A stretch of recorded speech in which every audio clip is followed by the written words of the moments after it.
Saya Mahdi Jufri, Guru Besar Fakultas Farmasi ini yang hari ini dilantik sebagai Guru Besar 16 April 2025.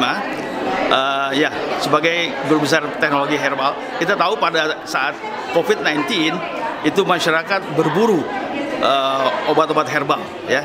Jadi kelihatannya obat herbal itu sangat diminati masyarakat. Dan ternyata pertumbuhan obat herbal semakin meningkat. Tahun lalu saja 1924 itu 639 juta dolar. Dan tahun ini diperkirakan tembus 23 triliun rupiah. Jadi artinya tidak sembarang waktu, artinya obat herbal saat ini diminati sebagai suplemen, ya, untuk menggantikan obat-obat estetik. Nah, kita tahu obat herbal itu memang mekanisme kerjanya lemah.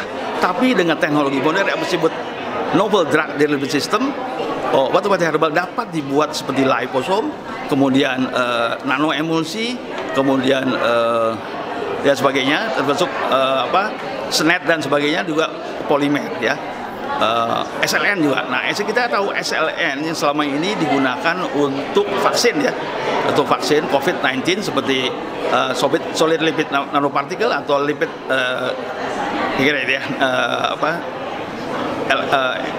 lipid carrier, ya. Nah, itulah cuma kelemahannya seperti kurkumin dari kita tahu dari temulawak itu kelarutan sangat rendah, hanya 11 nanogram per mililiter. Nah, itu menjadi tantangan bagi kita. Bagaimana meningkatkan kelarutan? Kalau kelarutannya meningkat, artinya harus diperkecil ukuran partikelnya. Dengan memperkecil ukuran partikel, akan absorpsi akan lebih cepat.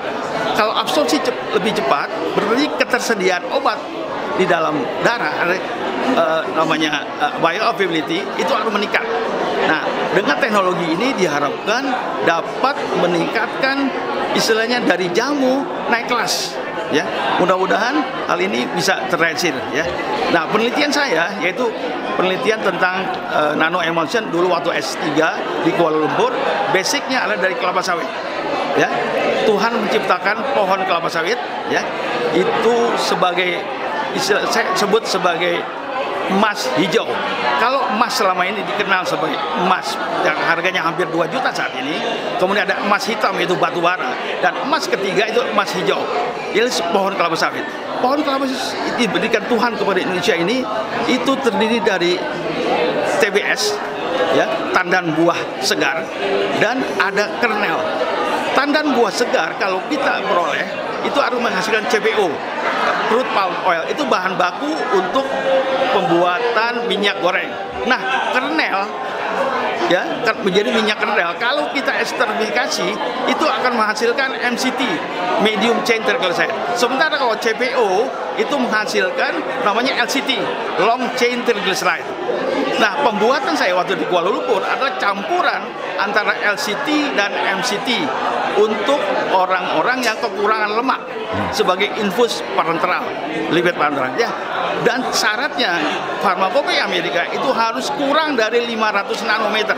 Kalau enggak bisa terjadi emboli. Jadi harus direduce dengan memakai alat namanya high pressure homogenizer. Itulah makanya.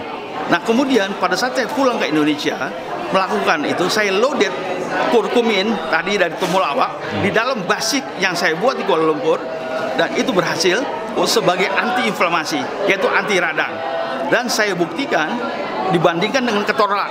Ketorolak itu obat sintetik yang selama ini digunakan untuk penghilang rasa nyeri. Dan dosis yang saya temukan adalah 20 mg dan 40 mg, itu hampir setara dengan kekuatan ketorolak. Itu masih dalam penelitian pada mencit. Diharapkan para klinisi di kedokteran melakukan riset di klinis di manusia. Itu yang saya harapkan. Terima kasih.